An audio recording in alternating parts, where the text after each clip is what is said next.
Hallelujah, praise the Lord. கர்த்தருக்குள் பிரியமானவர்களே, இந்த காலை ஞாயிறு ஆராதனைக்கு உங்கள் யாவரையும் வாழ்த்தி வரவேற்கிறோம். Welcome each and every one of you the sweet name of Jesus for these MSF Sunday service.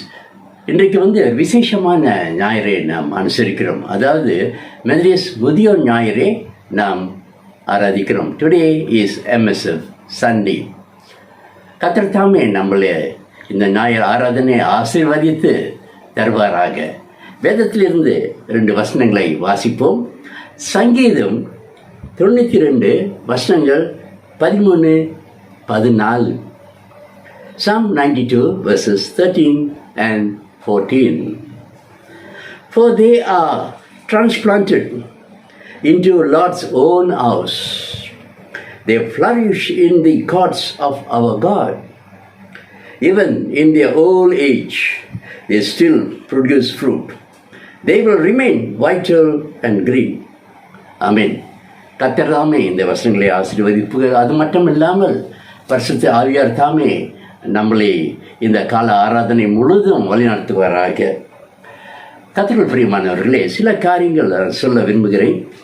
இந்த வருடம் முழுதும் நம் அநேக MSF ஆக்டிவிட்டீஸ், அதாவது நம்ம செய்ய முடியாத போய்விட்டது. உங்களுக்கு தெரியும், COVID-19 சபை மூடப்பட்டது. ஆகவே நம் ஊழியங்களும் தடைப்பட்டு விட்டதாக தான் நான் சொல்ல வேண்டும். ஆனால் கர்த்தர் கிருபையால் அடுத்த வருடம் எல்லாம் நல்லா இருந்தது. இன்னும் அநேகமான காரியங்களே நாம் மெதடிஸ்ட் முதியோர்கள் செய்வார்கள் என்று நான் விசுவாசிக்கிறேன். This moment we want to remember members who have gone to be with the Lord. இந்த மத்தியிலிருந்து சில மெம்பர்ஸ் கர்த்தரிடம் சென்று விட்டார்கள். அவர்களே இந்த வேலை கூட அவர் பெயர்களை நான் சொல்ல விரும்புகிறேன். Mister Robert Veeraiya, mister John Sundar அவர்கள், மேடம் தேவகாரணா, பத்மா சுப்பிரமணியம், நம் சபையின் சேர்ந்த எலிசபெத் ஜெயந்தி கூட. ஆகவே தயவுசெய்து இந்த குடும்பத்துக்காக உங்கள் ஜெபத்தில் நீங்கள் தாங்கிக் கொள்ளுங்கள். இந்த குடும்பத்துக்காக நீங்கள் ஜெபம் செய்து வாருங்கள். அது மட்டும் இல்லாமல் இந்த வேலையில் கூட நம் போதகர் ரெவரண்ட் யோனத்தன் அவர்கள், LCC மெம்பர்ஸ் அவர்கள், அது மட்டும் இல்லாமல் MSF committee, MSF ordinary members மற்றும் அநேக சீனியர்களுக்காக இந்த வேலை கூட நன்றி செலுத்த நான் விரும்புகிறேன். அநேக விதத்தில் அவர்கள் MSக்காக உதவி செய்து வந்திருக்கிறார்கள். அது மட்டும் எல்லா சபை மக்களுக்கும் நான் நன்றி செலுத்துகிறேன்.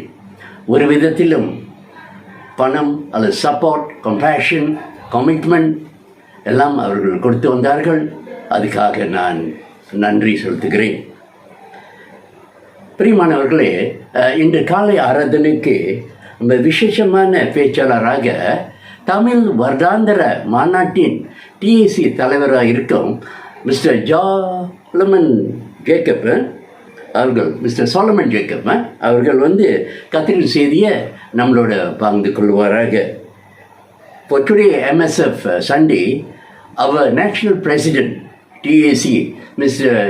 Solomon Jacob, will bring us the Lord's message. ஆகவே ஆராதனை தொடர்ந்து நடைபெறும். The service will continue. கர்த்தர் தாமே உங்களை பேராக ஆசீர்வதித்து வழிநடத்தி வருவாராக. ஆமென்.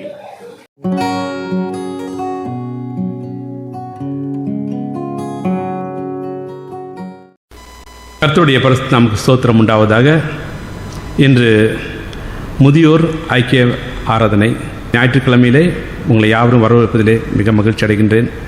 விசேஷ வண்ணமாக இந்த சபையின் மூப்பர்கள் என்று சொல்லப்படக்கூடிய முதியோர்களை அழைக்கின்றோம். நாம் யாவரும் தலையில் வணங்கி ஜெபம் செய்வோம். அதன் முன்பாக ஒரு சில வார்த்தைகளை வேதத்திலிருந்து நாம் வாசி கேட்போம். கர்த்தரை நம்பி நன்மை செய், தேசத்தில் குடியிருந்து சத்தியத்தை மேய்ந்து கொள், கர்த்தரிடத்தில் மனமகிழ்ச்சியாயிரு, அவர் உன் இருதயத்தின் வேண்டுதல்களை உனக்கு அருள் செய்வார். உன் வழியை கர்த்தருக்கு ஒப்புவித்து அவர் மேல் நம்பிக்கையாயிரு, அவரே காரியத்தை வாய்க்க பண்ணுவார். நாம் யாவரும் தலையில் வணங்கி ஜெபம் செய்வோம்.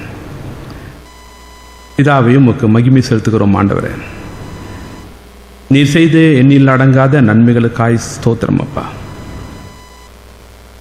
நீ ஒருவரே பெரியவர், நீ ஒருவரே எங்கள் மீட்பர், நீ ஒருவரே எங்கள் இரட்சகர். ஆண்டவரே, நாங்கள் சோர்ந்து இருக்கும் பொழுதும், பலவீனங்கள் இருக்கும் பொழுதும், கஷ்டங்கள் மத்தியிலும், பலவீனங்கள் மத்தியிலும் எங்களுக்கு ஆறுதலாக இருந்து, துணையாக இருந்து, நல்ல ஆலோசகராக இருந்து, நாங்கள் சென்ற வழியெல்லாம் எங்களுக்கு பாதுகாப்பாக இருந்து, நாங்கள் இடை விழும் பொழுதெல்லாம் கரும்புடைத்து தூக்கி மறுபடியும் உம்முடைய கரத்திலே எங்களை பற்றி கொண்டு நாங்கள் வழுவாதபடிக்கு, நாங்கள் சோதனைக்குள்ளாக சிக்கப்பட்டு மறைந்து போகாதபடிக்கு உம்முடைய மெய்யான பிரசனத்திலே எங்களை யாவரையும் அரவணைத்து உம்முடைய வார்த்தையின் மூலமாக எங்களை நீர் பலப்படுத்தி உம்முடைய சமூகத்திலே நாங்கள் இன்னும் சாட்சி பகரும்படியாக இந்த முதிர் வயதிலும் கூட இந்த முதியோர் ஐக்கியத்திலே நாங்கள் பங்கு கொண்டு உம் நாமத்தை மகிம்படுத்தும்படியான கிருபையினை செய்திரே. அதற்காக நன்றி செலுத்துகிறோம். ஆண்டவரே, கர்த்தாவே, உமக்கு நன்றி அப்பா. நீர் செய்த ஒவ்வொரு நன்மைகளுக்காக உமக்கு நன்றி செலுத்துகிறோம். இன்று பலவிதமான வியாதிகளிலிருந்தும், கர்த்தாவே, எத்தனை விதமான கண்ணுக்கு தெரிந்தும் மறைவாகவும் ஏற்பட்ட ஆபத்திலிருந்தும் எங்களை விலக்கி காத்தீரே. அதற்காக நன்றி சுவாமி. தேவனே, உமக்கு நன்றி அப்பா. எத்தனை நன்மைகளை நன்றி நாங்கள் சொல்ல வேண்டும். நாங்கள் நினைத்து பார்க்க முடியாத அளவுக்கு எங்கள் வாழ்விலே செய்த அத்தனை நன்மைகளுக்காக உமக்கு நன்றி ஆண்டவரே. எங்களோடு இருந்த தேவன் இன்னும் எங்களோடு இருக்கின்றீர். நாங்கள் இந்த உலகத்திலேயே வாழ்வை முடித்தாலும் உங்களோட சமூகத்தில் வந்து சேர் மட்டும் கர்த்தாவே, தொடர்ந்து எங்களோட விசுவாசத்தையும் எங்கள் சரீரத்திலே காணப்படக்கூடிய பலவீனங்களை நீக்கி பலத்தோடு இன்னும் ஊக்கம் உற்சவமாக மற்றவர்களுக்கு நல்ல ஆலோசனை தந்து மற்றவர்களும் கர்த்தரிடத்திலே, கர்த்தாவே, உம்மிடத்திலே ஞானமாய் நடக்கூடிய வழிகளை கற்றுத்தரக்கூடிய அந்த பலனோடு எங்களை வழிநடத்தி அருளும்படியாக ஜெபிக்கிறோம். தொடர்ந்து இந்த முதியோர் ஐக்கிய ஆராதனையின் ஆசீர்வதியும், இந்த நாள் பாடற்கும் பாடல்களும் கேட்கிற்கும் செய்தின் வாயிலாக எங்களை யாவரையும் பலப்படுத்தும் ஆசீர்வதியும். எங்கள் குடும்பங்களையும் நீர் ஆசீர்வதியும், எங்கள் பிள்ளைகளையும் நீர் ஆசீர்வதியும். எல்லா தேவைகளையும் நீரே தந்து வழிநடத்தி ஆசீர்வதி தள்ளும்படியாக நேற்றும் இன்றும் என்றென்றும் மாறாத எங்களே சுனாம் ஜெபிக்கின்றோம் பிதாவே. ஆமேன்.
நன்றி பலி பீடம் கட்டுவோம், நல்ல தெய்வம் நன்மை செய்தார்.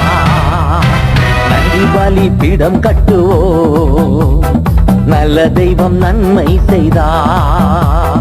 செய்த நன்மை ஆயிரங்கள் சொல்லி சொல்லி பாடுவே.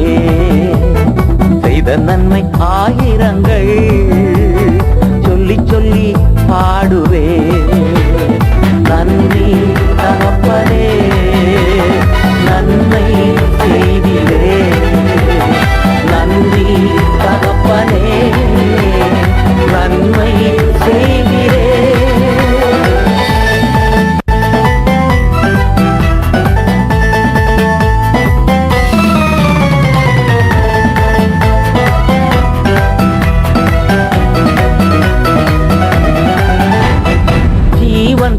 தந்து நீர் அன்பு கூர்ந்தீர், பாவம் நீங்கிட கழுவி விட்டீர். ஜீவன் தந்து நீர் அன்பு கூர்ந்தீர், பாவம் நீங்கிட கழுவி விட்டீர்.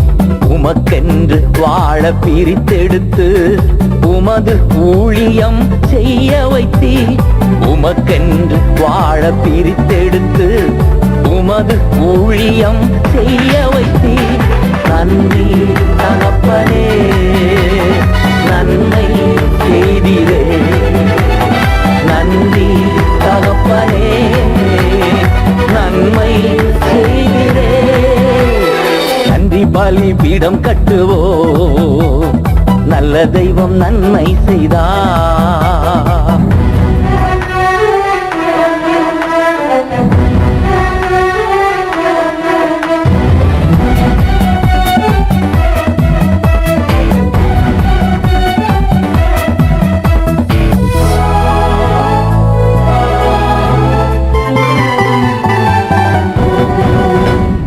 பார்க்கும் கண்களை தந்தீரையா, பாடும் உதடுகள் தந்தீரையா. பார்க்கும் கண்களை தந்தீரையா, பாடும் உதடுகள் தந்தீரையா. உழைக்கும் கரங்களை தந்தீரையா, ஓடும் கால்களை தந்தீரையா. உழைக்கும் கரங்களை தந்தீரையா, ஓடும் கால்களை தந்தீரையா. நன்றி தகப்பனே, நன்மை செய்தீரே. நன்றி தகப்பனே, நன்மை செய்தீரே. நன்றி பலி பீடம் கட்டுவோம், நல்ல தெய்வம் நன்மை செய்தார். நன்றி பலி பீடம் கட்டுவோம், நல்ல தெய்வம் நன்மை செய்தார். செய்த நன்மை ஆயிரங்கள் சொல்லி சொல்லி பாடுவே. செய்த நன்மை ஆயிரங்கள் சொல்லி சொல்லி பாடுவே. நன்றி தகப்பனே, நன்மை செய்தீரே. நன்றி தகப்பனே, நன்மை செய்தீரே.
இல்லாத நாளெல்லாம் நாளாகுமா?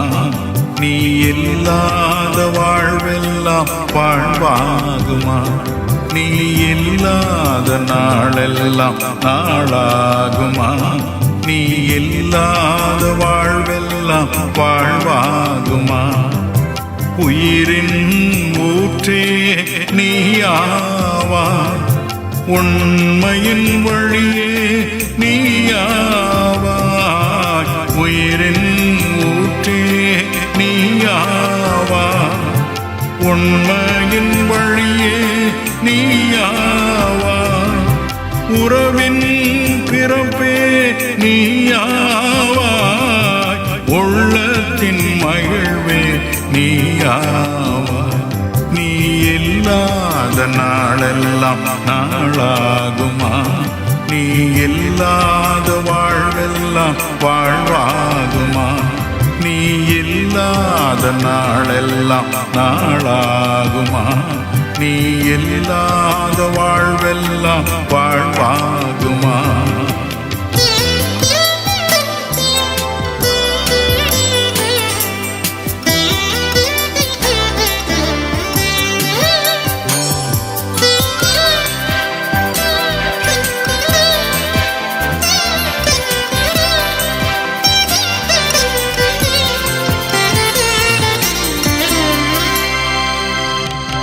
ஒளியின் சுடரும் நீயாவாய், ஒலியும் ஓசையும் நீயாவாய். ஒளியின் சுடரும் நீயாவாய், ஒலியும் ஓசையும் நீயாவாய். ஓசையும் தாளமும் நீயாவாய், ஒலிக்கும் வெண்கலம் நீயாவாய். நீ இல்லாத நாளெல்லாம் நாளாகுமா? நீ இல்லாத வாழ்வெல்லாம் வாழ்வாகுமா? நீ இல்லாத நாளெல்லாம் நாளாகுமா?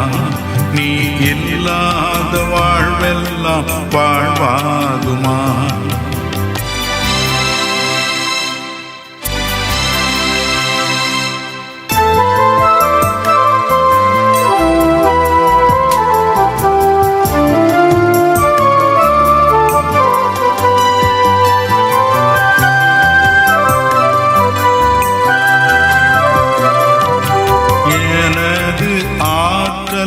நீயாவாய், எனது வலிமையும் நீயாவாய். எனது ஆற்றலும் நீயாவாய், எனது வலிமையும் நீயாவாய். எனது அரணும் நீயாவாய், எனது கோட்டையும் நீயாவாய். நீ இல்லாத நாளெல்லாம் நாளாகுமா? நீ இல்லாத வாழ்வெல்லாம் வாழ்வாகுமா? நீ இல்லாத நாளெல்லாம் நாளாகுமா? நீ இல்லாத வாழ்வெல்லாம் வாழ்வாகுமா?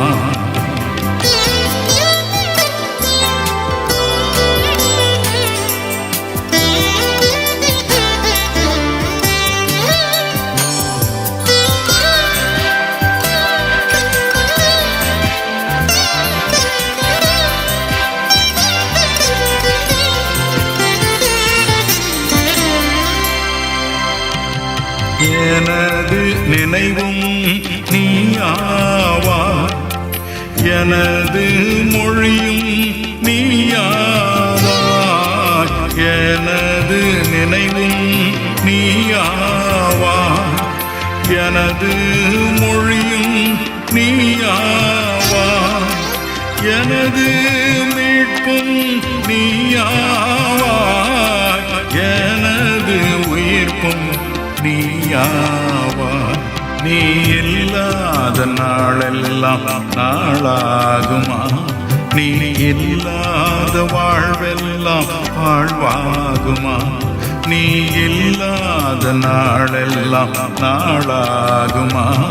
நீ இல்லாத வாழ்வெல்லாம் வாழ்வாகுமா? நீ இல்லாத நாளெல்லாம் நாளாகுமா? நீ இல்லாத வாழ்வெல்லாம் வாழ்வாகுமா?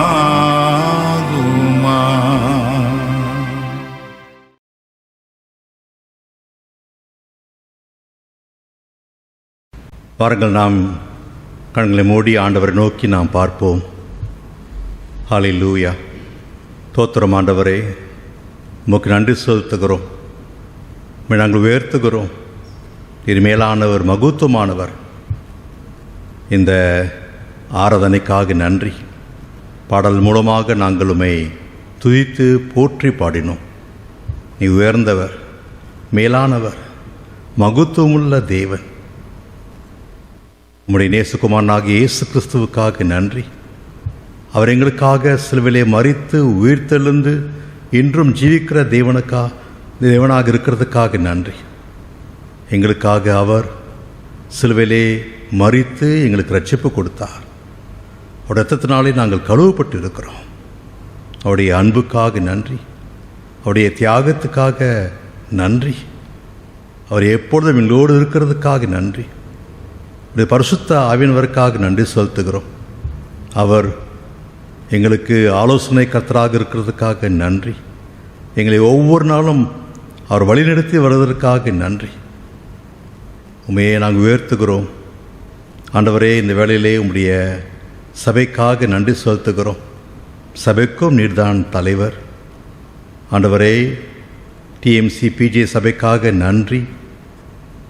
சபையிலே போதுகராக இருக்க பாஸ்டர் ஜோனத்தனுக்காக நன்றி. அவரோடு வேலை செய்கிற அருமையான பிள்ளைகளுக்காக, சபையின் மூப்பர்களுக்காக, எல்சிசி அங்கத்தினர்களுக்காக நன்றி. எல்லோரையும் ஆசிர்வதியும். அவர்கள் செய்கிற ஊழியங்களை வாய்க்க பண்ணும். எல்லா குடும்பங்களுக்காக நன்றி. ஒவ்வொரு குடும்பத்தையும் நீர் ஆட்கொண்டு நடத்தும்.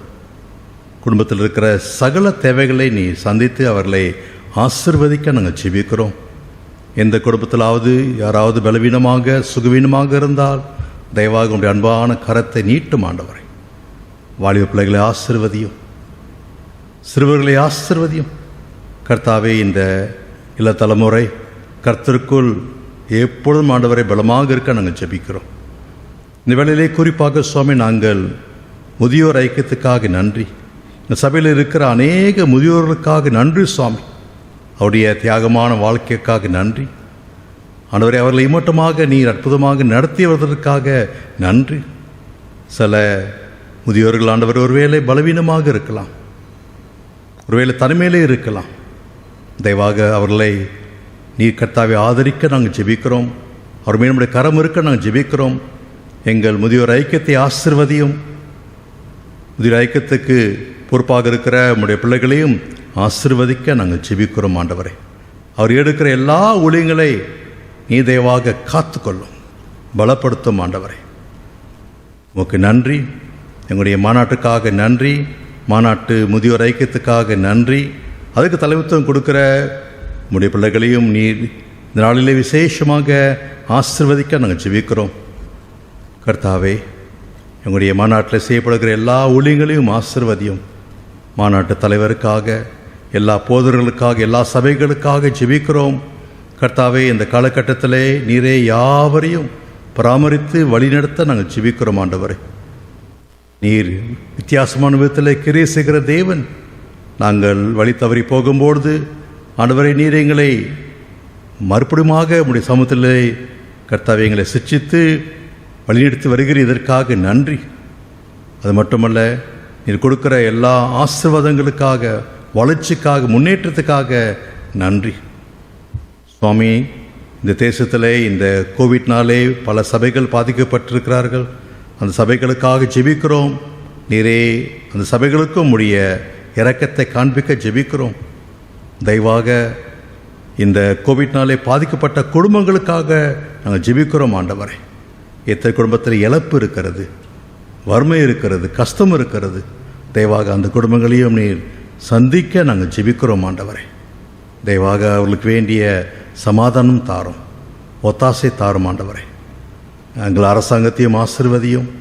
அரசாங்கத்துக்கு ஆண்டவரை பொறுப்பாக இருக்கிற எல்லா மந்திரிமார்களையும், பிரதமர் மந்திரியும் குறிப்பாக அவருக்காக, அவரோடு வேலை செய்கிற மக்களுக்காக, எங்களுடைய நாட்டை ஆளுகை செய்கிற அரசர்களுக்காக நாங்கள் ஜெபிக்கிறோம். எல்லோரையும் நீர் ஆசீர்வதிக்க நாங்கள் ஜெபிக்கிறோம் ஆண்டவரை. எங்களுக்கு மட்டுமல்ல சுவாமி, உலகமெங்கும் இருக்கிற ஜனங்களுக்காக ஜெபிக்கிறோம். குறிப்பாக பல தேசங்களிலே ஆண்டவரை உபத்திரத்தில் கடந்து போகிற விசுவாசிகளுக்காக, அவன் குடும்பங்களுக்காக ஜெபிக்கிறோம். தேவாக நீர் அவர்களையும் சந்தியும், அவர்களுக்கு வேண்டிய சமாதானம் ஒத்தாசை தாரும் ஆண்டவரை. எங்களை மீண்டும் உம்முடைய சமூகத்தில் ஒப்புக் கொடுக்கிறோம். கர்த்தாவே, எங்களுடைய குறைகள் குற்றங்கள் எல்லாவற்றையும் மன்னித்தரலும் ஆண்டவரை. இந்த காலகட்டத்திலே நாங்கள் ஆண்டவருக்கு பிரியமான வாழ்க்கை வாழ உதவி செய்யும். நீர் தீட்டுகிற தேவன், ஆட்கொடுக்கிற தேவன், உமக்கே நன்றி. வரப்போகும் செய்தியும் நீர் தயவாக ஆசீர்வதித்தரலாம். உமக்கே எல்லா மகிமை செலுத்துகிறோம். நன்றி. Father God, we thank you for your goodness, for your mercies, and for all your blessings. Thank you, dear God, that you are leading us step by step. And so we commit all of us, and especially, Father, we want to pray for the seniors. May your hand be upon them. Please bless them. Thank you. நன்றி. இயேசுவின் நாமத்தில் ஜெபிக்கிறோம் பரிசுத்தமுள்ள பிதாவே, ஆமென். கர்த்தருடைய ஜெபத்தை சொல்லுவோம். The Lord's Prayer. பரமண்டலத்தில் எங்கள் பிதாவே, உம்முடைய நாமம் பரிசுத்தப்படுவதாக, ராஜ்யம் வருவதாக, உம்முடைய சித்தம் பரமண்டலத்தில் செய்வது போல பூமியிலேயும் செய்யப்படுவதாக. அன்றைய ஆகாரத்தை இன்று எங்களுக்கு தாரும். எங்களுக்கு விரோதமாக குற்றம் செய்வர் நாங்கள் மன்னிக்கிறது போல எங்கள் குற்றங்களையும் எங்களுக்கு மன்னித்தரலும். எங்கள் சோதனைக்குள் பிரவேசிக்க பண்ணாமல் தீவிலிருந்து எங்களை காத்துக்கொள்ளும். ராஜ்யமும் வல்லமையும் மகிமையும் என்னிருக்கும் முடிவுகளே. ஆமென், ஆமென்.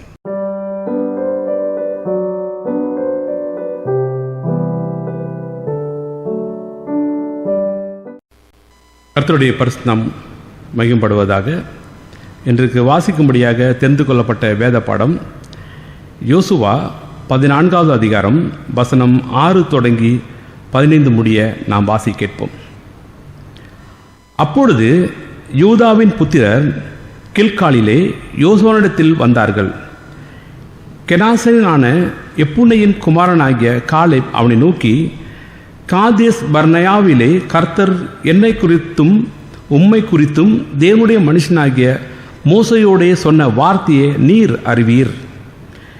தேசத்தை வேவு பார்க்க கர்த்தரின் தாசனாகிய மோசே என்னை காதேஸ் பர்னேயாவிலிருந்து அனுப்புகிற போது எனக்கு 40 வயதாய் இருந்தது. என் இருதயத்தில் உள்ளபடியே அவருக்கு மறு செய்தி கொண்டு வந்தேன். ஆனாலும் என்னோட கூட வந்த என் சகோதரர் ஜனத்தின் இருதயத்தை கரை பண்ணினார்கள். நானோ என் தேவனாகிய கர்த்தரை உத்தமமாய் பின்பற்றினேன். அந்நாளிலே மோசே, நீ என் தேவனாகிய கர்த்தரை உத்தமமாய் பின்பற்றினபடியினால் உன் கால் மிதித்த தேசம் உனக்கும் உன் பிள்ளைகளுக்கும் என்றைக்கும் சுதந்திரமாய் இருக்க கடவுது என்று சொல்லி ஆணையிட்டார். இப்போதும் இதோ கர்த்தர் சொன்னபடியே என்னை உயிரோடே காத்தார்.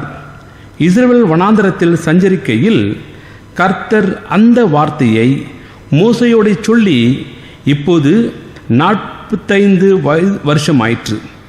இதோ இன்று நான் 85 வயதுள்ளவன். மோசே என்னை அனுப்புகிற நாளில் எனக்கு இருந்த அந்த பலன் இந்நாள் வரைக்கும் எனக்கு இருக்கிறது. யுத்தத்திற்கு போக்கும் வருத்தமாய் இருக்கிறதற்கு அப்போது எனக்கு இருந்த பலன் இப்போதும் எனக்கு இருக்கிறது. ஆகையால் கர்த்தர் அந்நாளிலே சொன்ன இந்த மலைநாட்டை எனக்கு தாரும்.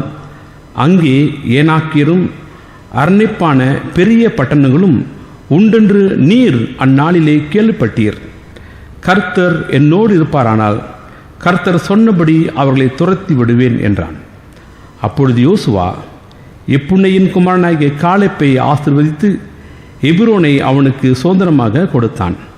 ஆதலால் கெனாசியனான எப்புன்னையின் குமாரனாகிய காலேப் இஸ்ரவேலின் தேவனாகிய கர்த்தரை உத்தமமாய் பின்பற்றினபடியினால் இந்நாள் மட்டும் இருக்கிறபடி எபிரோன் அவனுக்கு சுதந்திரமாயிற்று. முன்னே எபிரோனுக்கு கீரியாத் அர்பா என்று பெயர் இருந்தது. அர்பா என்பவன் ஏனாக்கியருக்குள்ளே பெரிய மனுஷனாய் இருந்தான். யுத்தம் ஓய்ந்ததினால் தேசம் அமைதலாயிருந்தது. கர்த்தர் ஸ்தோத்திரம்.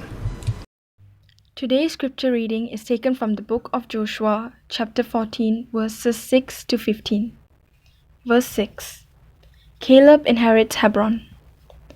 Now the people of Judah approached Joshua at Gilgal, and Caleb, son of Jephunneh the Kenizzite, said to him, "You know what the Lord said to Moses, the man of God, at Kadesh Barnea about you and me. I was 40 years old when Moses, the servant of the Lord, sent me from Kadesh Barnea to explore the land, and I brought him back a report according to my convictions. But my fellow Israelites who went up with me made the hearts of the people melt in fear. I, however, followed the Lord my God wholeheartedly. So on that day Moses swore to me, 'The land on which your feet have walked will be your inheritance and that of your children forever, because you have followed the Lord my God wholeheartedly.'" Verse 10. Now then, just as the Lord promised, he has kept me alive for 45 years since the time he said this to Moses, while Israel moved about in the wilderness. So here I am today, 85 years old. I am still as strong today as the day Moses sent me out. I'm just as vigorous to go out to battle now as I was then. Now give me this hill country that the Lord promised me that day. You yourself heard then that the Anakites were there and their cities were large and fortified. But the Lord helping me, I will drive them out just as he said. Verse 13. Then Joshua blessed Caleb, son of Jephunneh, and gave him Hebron as his inheritance. So Hebron has belonged to Caleb, son of Jephunneh the Kenizzite, ever since, because he followed the Lord, the God of Israel, wholeheartedly. Verse 15. Hebron used to be called Kiriath Arba after Arba, who was the greatest man among the Anakites. Then the land had rest from war. Here ends the reading. Amen.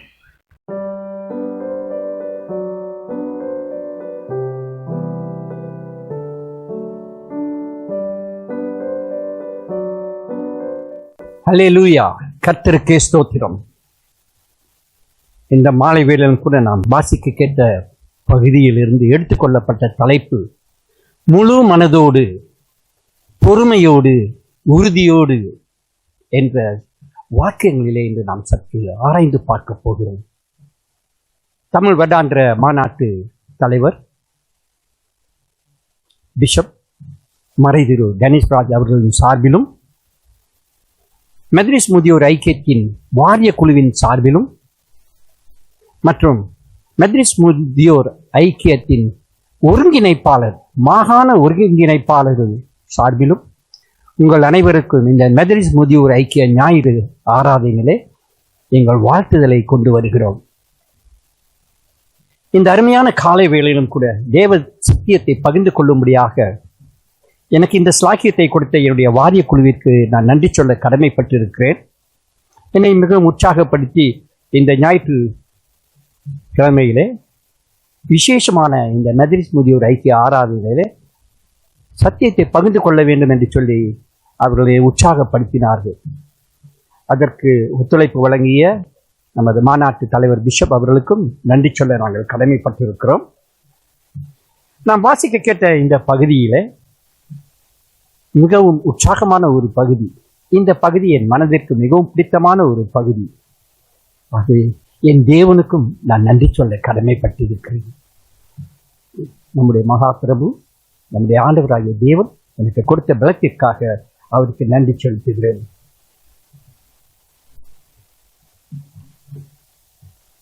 இந்த அருமையான காலை வேளையிலும் கூட நாம் வாசிக்க கேட்ட இந்த பகுதி எல்லாருக்கும் தெரிந்த ஒரு அருமையான பகுதி. வேதத்திலே மிகவும் விசேஷமான ஒரு பகுதி என்று சொன்னால் அது மிகையாகாது. தேவனுக்காக தேசத்தை சுதந்திரித்த ஒரு 85 வாலிபனை குறித்து நாம் வாசிக்கின்றோம்.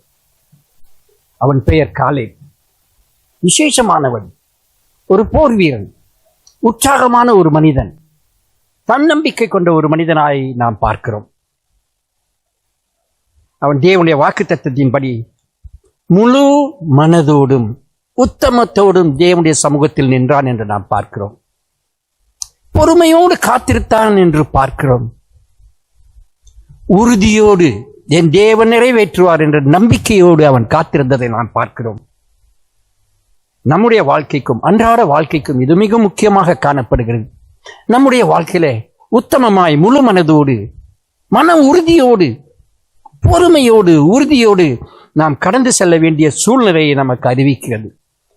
இந்த வாலிபனை குறித்து நாம் பார்க்கும் பொழுது சங்கீதம் 92:15 என் ஞாபகத்திற்கு வருகிறது. முதிர் வயதிலும் கனி தந்து புஷ்டியும் பசுமையுமாய் இருப்பார்கள் என்று சொல்லி நாம் வாசிக்கிறோம். Dear friends, on this blessed Sunday, the scripture passage that we read is fondly known by all of us. It reminds us of an 85 years old young man by the name of Caleb. An exciting old man, an ex-warrior, but who waited on the Lord and who followed wholeheartedly the Lord's statutes. He waited patiently for the Lord and he stood very steadfast, very faithful, knowing that the promises of the Lord, the promises of God that has been promised to him will be given to him. He knew he will reap the reward which was promised, and that is the beauty in our human lives. இன்று கூட இது நம்முடைய வாழ்க்கைக்கு மிக முக்கியமான ஒரு காரியமாக காணப்படுகிறது. பொறுமையோடு காத்திருந்து உறுதியோடு காத்திருந்து தேவனின் தேவைகளை சந்திப்பார், தேவன் என்னை உறுதிப்படுத்துவார், என்னை பலப்படுத்துவார், என்னை ஆதாயப்படுத்திக் கொள்வார் என்ற நம்பிக்கை. அதற்காக நாம் பொறுமையோடு காத்திருக்க வேண்டியவர்களாக காணப்படுகிறோம். கண்களை மூடி ஒரு விசை ஆண்டவரை நோக்கி நாம் பார்ப்போம். Let us look up to God in prayer. பூமியை பார்க்கிலும் வானங்கள் எப்படி உயர்ந்திருக்கிறதோ அப்படியே உங்கள் வழிகளை பார்க்கிலும் என் வழிகளும் உங்கள் நினைவுகளை பார்க்கிலும் என் நினைவுகளும் உயர்ந்திருக்கிறது. மாரியும் உறைந்த மலையும் வானத்திலிருந்து இறங்கி அவ்விடத்திற்கு திரும்பாமல் பூமியை நனைத்து அதில் முளை கிளம்பி விளையும்படி செய்து விதைக்கிறவனுக்கு விதையையும் புசிக்கிறவனுக்கு ஆகாரத்தையும் கொடுக்கிறது எப்படியோ அப்படியே எங்களுடைய நாவிலிருந்தும் வாயிலிருந்து புறப்படும் வசனமும் இருக்க வேண்டும் என்று சொல்லி ஒப்புக் கொடுக்கிறோம். ஐயா, பேசும் அடியானை நீர் மறைத்துக் கொள்ளும், நீர் வெளிப்படும். இயேசு கிறிஸ்து என்ற மாறாத நாமத்தில் ஜெபிக்கிறோம் எங்கள் ஜீவனுள்ள பிதாவே, ஆமேன். அருமையான தேவ ஜனமே,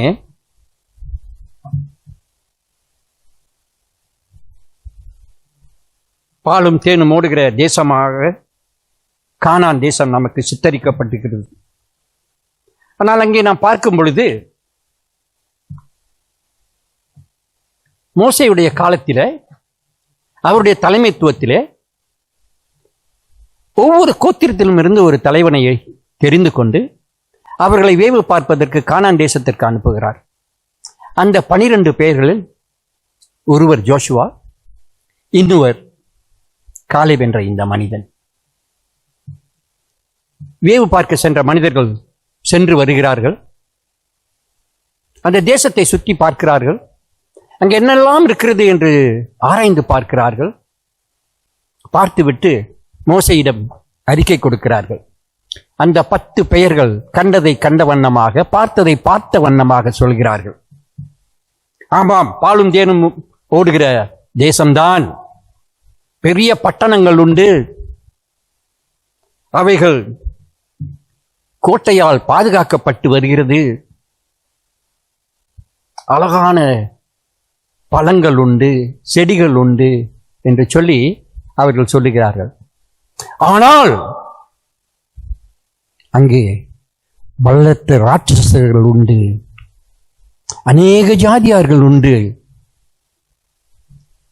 அவர்களை பார்க்கும் பொழுது பயமாக இருக்கிறது. அவர்கள் பராக்கிரமசாலிகளாக காணப்படுகிறார்கள் என்று சொல்லி அறிக்கை செய்கிறார்கள். அவர்கள் கண்டதை கண்ட வண்ணமாக சொன்னார்கள், பார்த்ததை பார்த்த வண்ணமாக சொன்னார்கள். ஆனால் அந்த சமயத்திலே மீதமான 2 பேர், அதிலே காலேப் என்ன செய்கிறான் என்றால், உடனடியாக மோசேயிடம் சொல்கிறான், இப்பொழுதே செல்வோம், இந்த நிமிடமே அந்த தேசத்தை நாம் சுதந்திரித்துக் கொள்வோம், தேவன் நம்மோடு கூட இருக்கிறார், நமக்கு ஜெயத்தை கொடுப்பார் என்று சொல்லுகிற அந்த காலேபை நாம் பார்க்கிறோம். மற்ற அந்த 10 பெயர்கள் எப்படி அந்த தேசத்தை பார்த்தார்கள் என்றார், தேசம் பெரியது, ராட்சசர்கள் பெரியவர்கள், அவர்கள் தேவனை பார்க்கவில்லை, தேவன் சிறியவராக அவருடைய கண்களுக்கு தெரியப்படுத்தினார். ஆனால் காலேபோ ஒரு பெரிய தேவனை பார்த்தான், சிறிய ராட்சசர்களை பார்த்தான். நமக்கு சிந்தித்து பார்ப்போம் என்றால், தாவீது கூட இவர்ணமாக சிறிய கோலியாத்தை பார்த்தான், பெரிய ஆண்டவரை பார்த்தான். அப்படியாக இந்த காலேபும் ஒரு பெரிய ஆண்டவரை பார்க்கிறதை நாம் பார்க்கிறோம். அருமையான தேவ ஜனமே, இதை கேட்ட அந்த மக்கள், இஸ்ரவேலர் தாங்க முடியவில்லை. மறுபடியும் எங்களை சாவுக்கு அழைத்து செல்லவிருக்கிறீர்களா? நாங்கள் போர்க்களத்தில் போய் சாக வேண்டுமா? நாங்கள் நிம்மதியாக இருப்பது யாருக்கும் பிடிக்கவில்லையா என்று சொல்லி காலேப் மேல் எரிச்சல் உள்ளவர்களாக காணப்படுகிறார்கள். உடனே மோசேக்கும் ஆரோனுக்கும் எதிராக கலகம் செய்கிறதை நாம் பார்க்கிறோம். இதுதான் நாம் சற்று பின்னோக்கி பார்க்கும் பொழுது நடந்த பூர்வீகமான கதை, பூர்வீகமான சம்பவம். இந்த அருமையான வேளையிலும் கூட காலேப் உறுதியாக நின்றான். தேவன் நமக்கு அந்த தேசத்தை கொடுப்பார், நாம் சுதந்திரித்துக் கொள்ளலாம் என்று. When we rewind back a few years earlier, during the time of Moses, he chose 12 spies to go into the land of Canaan, and one of them was Caleb and the other one was Joshua. They went round the cities, they saw the fortified cities, they saw the big cities, they saw the fruits, they saw everything that was within the land. Yes, it was a land full of milk and honey. That is how they reported. The 10 of them reported. But they added on. We also saw giants. We saw people of many races. We are frightened of them. They look so big. We will not be able to overcome them. But among the 12, Caleb immediately answers and says, told Moses, let us go into the land. We will take the land now. God will give us the land. He was a very confident warrior. He says, let us go now. And we will be able to capture the land. That was the kind of faith he had, because he wholeheartedly believed that the Lord Jesus Christ, the Lord will take care, will go through with him. And that is what we see in this beautiful man. And in this reading of the passage today, I've taken out 3 portions. First is wholeheartedly, which we all know. We have heard many sermons that Caleb was a man who followed wholeheartedly, முழு மனதோடு தேவனை உத்தமமாய் பின்பற்றின ஒரு மனிதன். நம்ம நிறைய வாட்டி கேட்டிருப்போம் இந்த சத்தியங்களை, பிரசங்கங்களை. ஆனால் தனிப்பட்ட ஒரு மனிதனுடைய குணாதிசயங்களை நாம் பார்க்கும் பொழுது, முதலாவதாக முழு மனதோடு என்ற வார்த்தையை நாம் பார்க்கும் பொழுது, என்னாகமம் 14ஆம் அதிகாரம் 8ஆம் 9ஆம் வசனங்களிலே, Book of Numbers chapter 14 verse 8 to 9, he counsels the people, he brings the Israelites who revolted against Aaron and Moses. He says, கர்த்தர் நம்மேல் பிரியமாய் இருந்தால் அந்த பாலும் தேனும் ஓடுகிற தேசத்தை நமக்கு கொடுப்பார். He brought the people, sat down and told them, the Lord be for us, he will give us the land. We do not have to fear anything. நாம் கர்த்தர் நம்மோடு இருக்கிறார், நாம் எதற்குமே பயப்பட வேண்டாம். ஏன் பயப்படணும்? தேவன் எல்லாவற்றையும் பார்த்துக் கொள்வார் என்று முழு மனதோடு அவன் விசுவாசித்தான், உத்தமமாய் விசுவாசித்தான். இந்த தேவன் என்னை நடத்துவார் என்று. And after 45 years, again he says, கர்த்தர் என்னோடு இருப்பாரானால் கர்த்தர் சொன்னபடி ஏனாக்கியரை துரத்தி விடுவேன். அன்றுள்ள பலன் இன்றும் எனக்கு இருக்கிறது. நான் யுத்தத்திற்கு ஆயத்தமாய் இருக்கிறேன். A man who said wholeheartedly, if God is pleased with us, he will give us a land. Caleb was convinced all the time, and he believed wholeheartedly that the Lord was with them. The Lord will go before them. The Lord will fight the battle for them. Unshakable faith that he had, because he had believed in God wholeheartedly and followed God wholeheartedly. He also says, after 45 years, now I'm 85.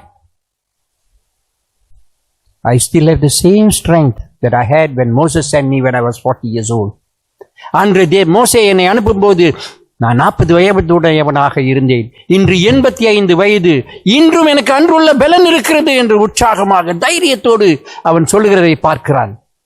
அருமையான தேவ ஜனமே, இந்த உற்சாகம், நம்பிக்கை காரணம் அவன் முழு மனதாக தேவனை நம்பினான், விசுவாசித்தான். He believed wholeheartedly that the Lord will go to battle for them, that the Lord will lead the battle. அருமையான தேவ ஜனமே, என்னாகமம் 14ஆம் அதிகாரம் 24ஆம் வசனத்திலே, Book of Numbers, chapter 14, verse 24. We read like this. கர்த்தர் இப்படியாக நற்சாட்சி கொடுக்கிறார். என்னுடைய தாசன் காலேப் வேறே ஆவியை உடையவனும் உத்தமமாய் என்னை பின்பற்றுகிறவனுமாய் இருக்கிறான். எல்லாவற்றையும் கர்த்தரிடத்தில் தாழ்மையாய் ஒப்புக் கொடுத்து விட்டான். Right? In English it says, this, the Lord testified, saying, Caleb is a man of a different spirit. He follows me wholeheartedly. He believes in me. That is God testifying for a human being. And that was the testimony that God gave for Caleb. அருமையான தேவ ஜனமே, இப்படியாக காலேபை குறித்து நாம் பார்க்கும் பொழுது அவன் முழு மனதோடு விசுவாசித்தவன், நம்பிக்கையுடையவனாக காணப்பட்டான். இன்று நம்முடைய வாழ்க்கையை நாம் சற்று ஆராய்ந்து பார்க்கும் பொழுது, இன்றைய காலகட்டத்திலே சூழ்நிலைகளிலே பலவிதமான போராட்டங்களை நாம் கடந்து வருகிறோம். அதுவும் குடும்பத்திலே போராட்டம், வீட்டிலே போராட்டம், நாட்டிலே போராட்டம், உலகமெங்கும் போராட்டம், பலவிதமான போராட்டங்களை நாம் கடந்து வருகிறோம். அதுவும் விசேஷமாக இந்த காலகட்டத்திலே COVID-19 பேண்டமிக் காலத்திலே கால் நடமாட்ட தடை, வெளியிலே செல்ல முடியாத வேலை. என்னடா வாழ்க்கை இது? எங்கேயுமே போக முடியல, ஒண்ணுமே செய்ய முடியலையே. மாமா கடைக்கு போய் தேய்த்தாரே கூட குடிக்க முடியலையே. என் நண்பர்களை சந்திக்க முடியவில்லையே. இப்படியெல்லாம் நாம் அங்கலாய்த்து முறுமுறுக்கிறவர்களாக காணப்பட்டிருக்கிறோம். என்னப்பா வெளியில போகணும்னா ஒரு ஆள் தான் காடியில போகலான்னு சொல்றாங்க, அதுவும் 10 கிலோமீட்டருக்கு மேல போகக்கூடாதுன்னு சொல்றாங்க. எத்தனை சமயம் நம்முடைய வாழ்க்கையில முறுமுறுத்து இருக்கிறோம். எத்தனை வாட்டி என்னடா வாழ்க்கை இது? இந்த பேண்டமிக்னால இன்னைக்கு ஒண்ணுமே செய்ய முடியாத ஒரு சூழ்நிலையில் இருக்கிறோமே. புலம்புகிற காலத்திலே நாம் வாழ்ந்து வருகிறோம். அதோடு மட்டுமல்ல, நாளுக்கு நாள் புதியதோர் சட்டங்கள், SOPக்கள், கால் நடமாட்ட தடைகள், நல்லதிலும் கலந்து கொள்ள முடியல, மரித்தோரையுடைய குடும்பத்தாரையும் சந்திக்க முடியவில்லை, ஆலயத்துக்கு செல்ல முடியவில்லை, மருத்துவமனைக்கு செல்ல முடியவில்லை. எங்கு சென்றாலும் போராட்டமாக இருக்கிறது. அது மட்டுமா? இது நம்முடைய அங்கலாய்ப்பாக இருக்கிறது. Yes, in the current pandemic situation, we find lots of problems which is affecting the whole universe. We at times tend to be like the 10 spies. We murmur, we complain. எல்லாவற்றையும் குற்றம் கண்டுபிடிக்கிறவர்களாக காணப்படுகிறோம். எதை சொன்னாலும் குற்றம் கண்டுபிடிக்கிறோம். But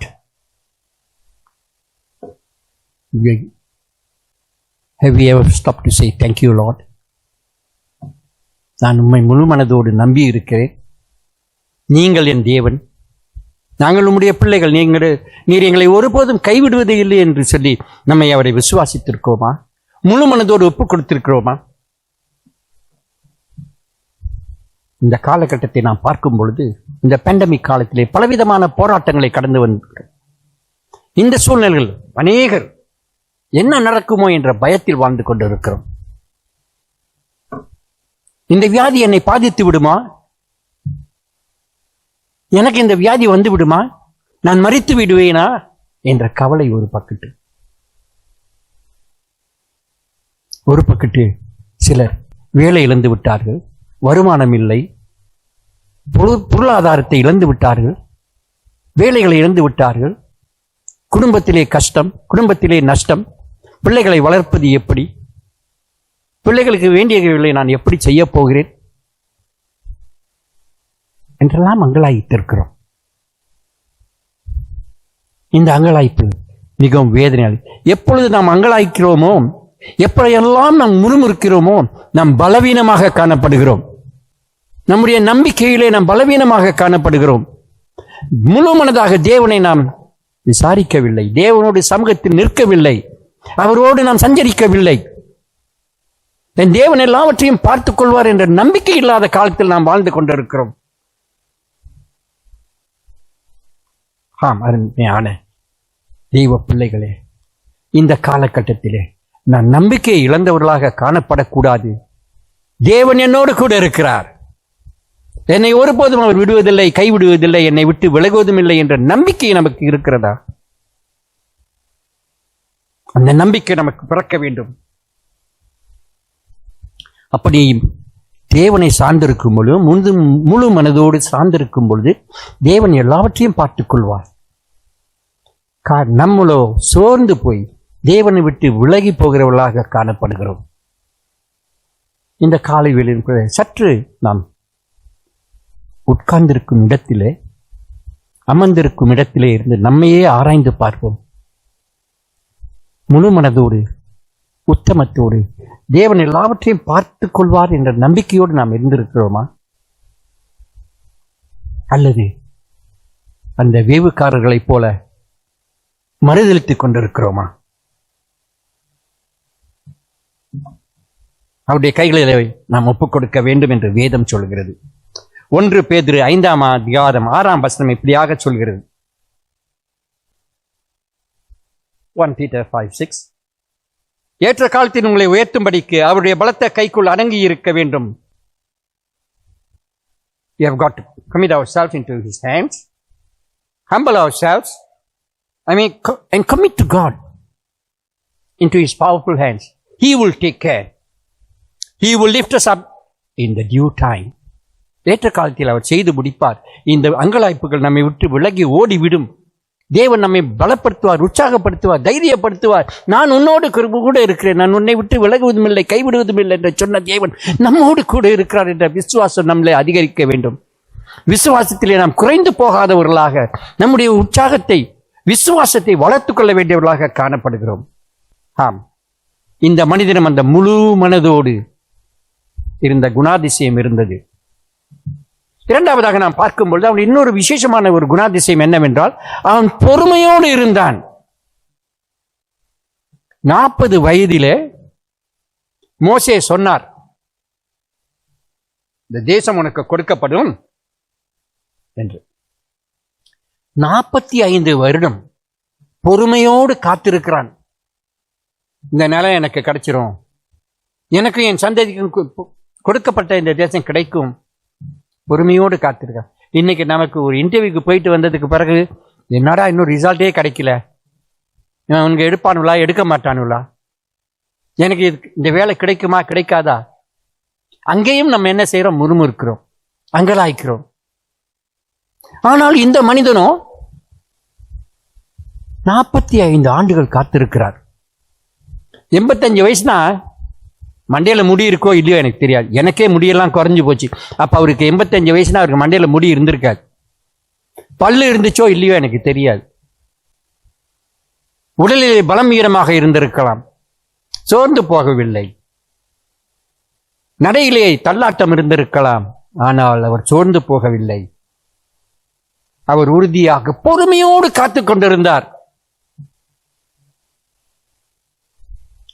இப்படி ஒரு சாட்சியை நாம கேட்டிருக்க முடியாது.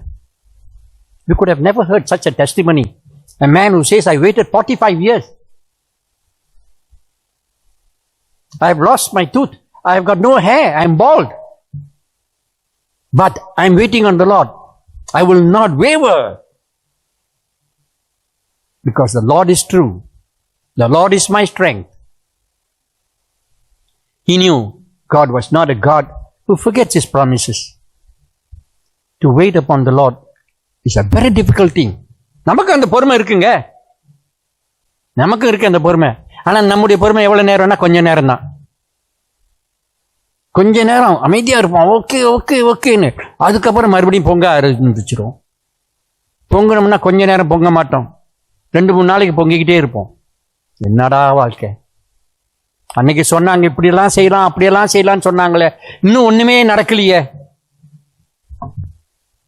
இதெல்லாம் முடிஞ்சிடும், இப்படியெல்லாம் இந்த கோவிட் காலம் ஓடி போயிடும், பயப்படாதீங்க, கூடிய விரைவில் எல்லாம் நல்லா ஆயிரும் சொன்னாங்களே, இன்னும் நடக்கலையே. ஆமாங்க, பொறுமையோடு நாம் காத்திருக்கவில்லை. தேவன் ஏற்ற காலத்தில் எல்லாவற்றையும் செய்வார் என்ற நம்பிக்கை நமக்கு வேண்டும். அந்த பொறுமை என்ற குணம் அவனிடம் இருந்ததினாலே அவன் தன்னை தாழ்த்திய அந்த வனாந்தரத்திலே மற்ற இஸ்ரவேலர்களோடு 40 ஆண்டுகள் சுற்றி திரிந்தான் என்று நாம் பார்க்கிறோம். நம்மளா இருந்தா எங்களா இது கிடைக்க போறதில்ல அப்படின்னு ஓரமா ஒதுங்கி இருப்போம். ஆனால் இந்த மனிதனோ, இந்த வாலிபனோ அப்படி செய்யவில்லை. முழு மனதோடு பொறுமையோடு தேவனுக்கு பயந்து ஓடுகிறதை நாம் பார்க்கிறோம். Because God has promised us in the book of Ephesians chapter 3 verse 20. நாம் வேண்டிக் கொள்ளுகிறதற்கும் நினைக்கிறதற்கும் மிகவும் அதிகமாய் நமக்குள்ளே கிரியை செய்கிற வல்லமையின்படியே நமக்கு செய்ய வல்லவராய் இருக்கிறார். God is able to do great things. More than what we can ask for. More than what we can think for. Yes, because He's a provider. If you wait upon the Lord patiently, He will provide for you. His resources are never ending. இப்படியான ஒரு சூழ்நிலையை நான் பார்க்கிறேன். இந்த வேத வாக்குத்தத்தம் நிறைவேற வேண்டும் என்று பொறுமையோடு காத்திருக்கிறார் தேவனுடைய சத்தத்திற்கு. இந்த காலை வேளையிலே இந்த குணாதிசயம் நமக்கு வேண்டும். தேவன் நம்மளோடு இருக்க வேண்டும். அவர் என்னை விட்டு விலக மாட்டார் என்ற பொறுமையோடு காத்திருக்க வேண்டும். மூன்றாவதாக நாம் பார்க்கும் பொழுது உறுதியாக அவனிடம் மன உறுதி இருந்ததை பார்க்கிறோம். He was very steadfast in his belief. He stood on the faith that the Lord is with him. இந்த தேவன் என்னோடு கூட இருக்கிறார். When we read the book of Joshua chapter 14 verse 8 and 9, the passage we read this morning, அங்கே நாம் பார்க்கும் பொழுது அங்கே ஒரு நல்ல குணாதிசயம் அவனிடம் இருக்கிறது. He was a good counselor. என்னோடே கூட வந்த சகோதரர்கள் ஜனத்தின் இருதயத்தை கரை பண்ணினார்கள். நானோ என் தேவனாகிய கர்த்தரை உத்தமமாய் பின்பற்றினேன். The people, the spies who went with him, spoke ill. They did not instill confidence. They were all out to destroy the belief that the Lord will take care. But this man gathered all of them, sat down with them. அவர்களை கூட்டி வர செய்து உட்கார்ந்து அவர்களோடு பேசுகிறான். எல்லாரும் கரை பண்ணினார்கள். நான் என்ன செஞ்சேன்? நான் கர்த்தரை உண்மையாக உறுதியாக பின்பற்றினேன். அவர்களை கூப்பிட்டு சொல்றார், நீங்க பயப்படாதீங்க, தேவன் நம்மோடு கூட இருக்கிறார். அவர் நம்மை வழி நடத்துவார், நமக்காக யுத்தம் செய்வார், நமக்காக போராடுவார். இன்றைய காலகட்டத்தில் தேவன் எல்லாவற்றையும் எனக்காக செய்வார் என்ற நம்பிக்கை நமக்கு இருக்கிறதா? உறுதியாக அவர் செய்வார் என்ற நம்பிக்கையோடு நாம் வாழ்ந்து கொண்டிருக்கிறோமா? இந்த காலகட்டத்திலே யோசுவாவிடம் சொல்கிறார், அன்று மோசே சொன்னது போல உன் கால் மிதித்த தேசம் உனக்கும் உன் பிள்ளைகளுக்கும் என்றும் சுதந்திரமாய் இருக்க கடவுதே என்று மோசே சொன்னார்.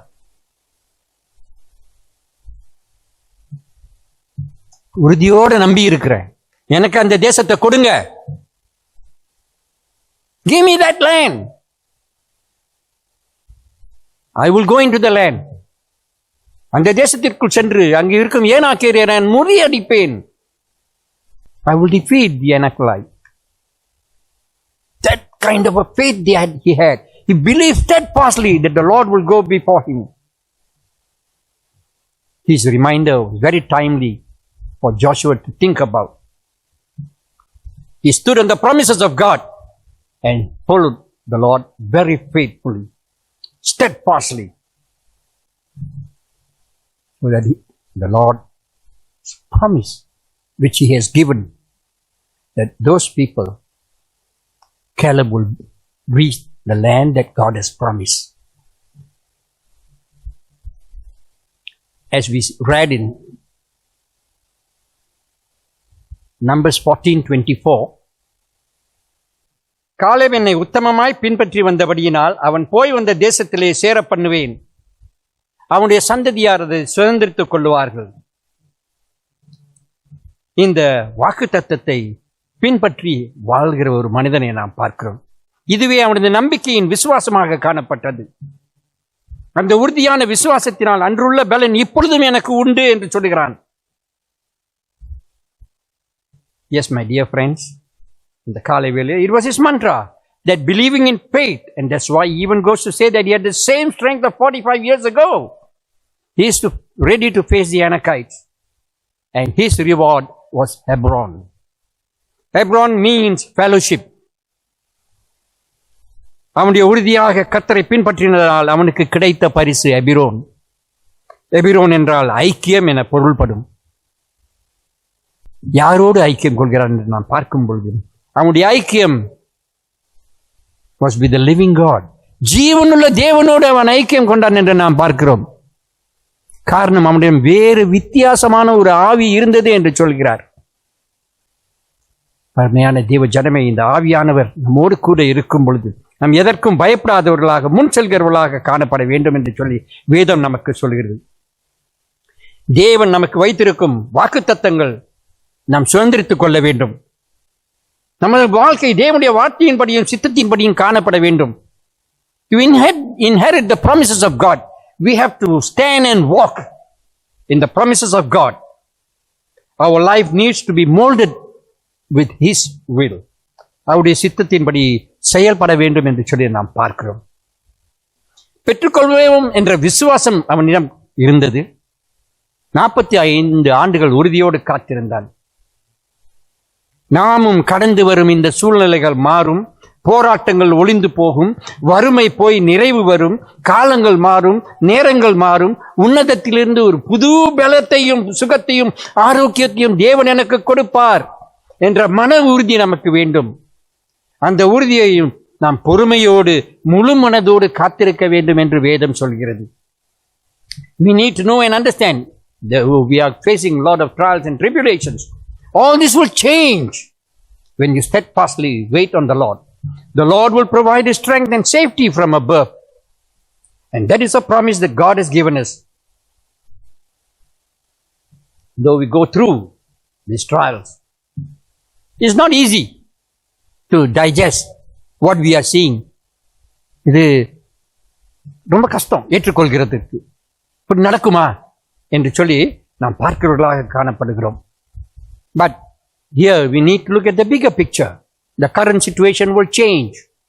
Though we are living in a different kind of norm, the norm will change because the Lord reigns. ஆண்டவராகிய தேவன் அரசாளுகிறார் என்பதை நாம் விசுவாசிக்க வேண்டும். நம்முடைய வாழ்க்கையிலே அரசாளுகிறார் என்பதை நாம் விசுவாசிக்க வேண்டும்.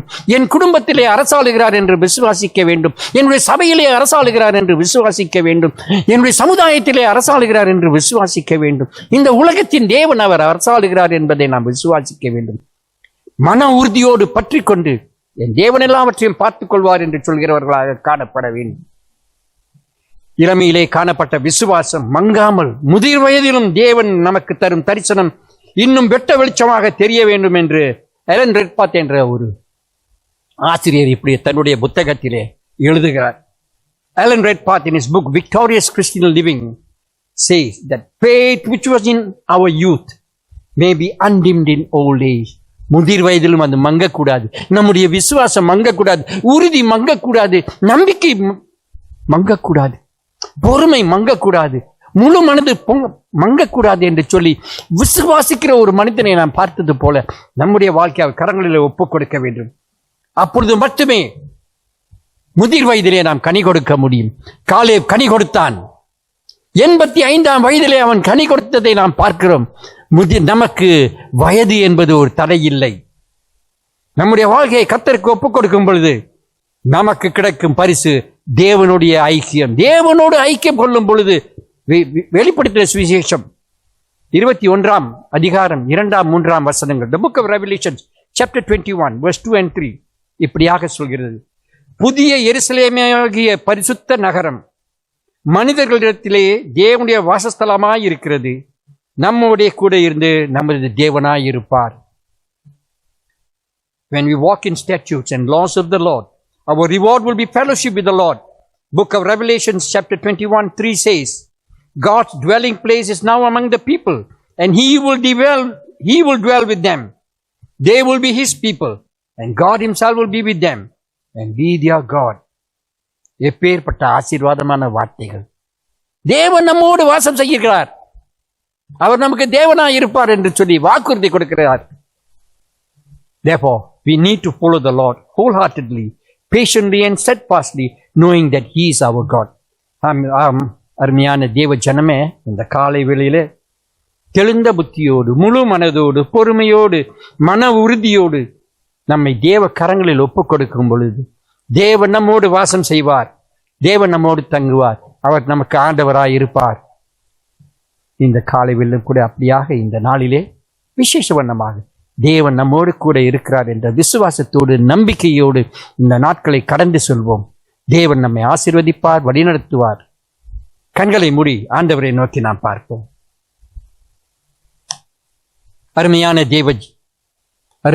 தேவனே, நீர் எங்களோடு கூட இடைப்பட்டதற்காக நன்றி செலுத்துகிறோம். ஆண்டவரே, காலேபுக்கு அன்று நீர் கொடுத்த அந்த குணாதிசயங்கள் உத்தமமாய், முழு மனதோடு, பொறுமையோடு, உறுதியோடு உமக்கு காத்திருக்கவும், நீர் வாக்கு மாறாதவர் என்பதை அவனுக்கு நீர் தெள்ளத் தெளிவாக உணர்த்தியது போலவும் எங்களுடைய வாழ்க்கையை நீர் மாற்ற வேண்டும்.